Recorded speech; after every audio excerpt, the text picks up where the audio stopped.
حضرت عبداللہ ابن عباس رضی اللہ تعالیٰ عنہما، ان سے ایک شخص کہنے لگا، حضرت ایک آدمی ہے بہت نیکیاں کرتا ہے، نفل پڑھتا ہے، تسبیح پڑھتا ہے، وظائف بھی پڑھتا ہے، گناہ بھی کرتا ہے، یہ شخص محفوظ ہے یا وہ دوسرا شخص جو صرف فرائض واجبات پر اکتفا کرتا ہے، زیادہ نفلی عبادات تو نہیں کر پاتا، زیادہ نفلی حج عمرے صدقہ خیرات نفل تسبیحات تو نہیں پڑھ پاتا، لیکن اللہ کی نافرمانی بھی نہیں کرتا، ان دونوں میں محفوظ کون ہے؟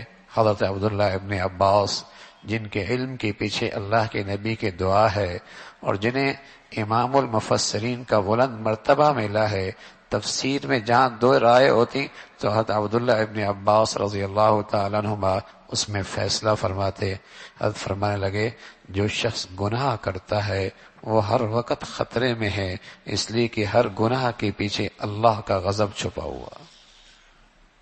کب پکڑ ہو جائے، کب پکڑ ہو جائے اور دنیا زمانہ تماشا دیکھے،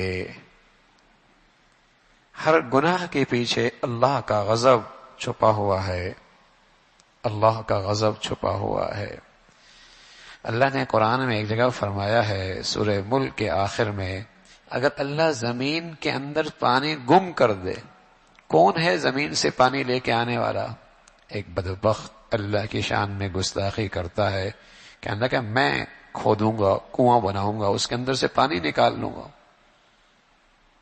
یہ آیت سن کر اس نے یہ گستاخی کی، اللہ کی شان ہے، اس کی آنکھوں کا پانی غائب ہو گیا۔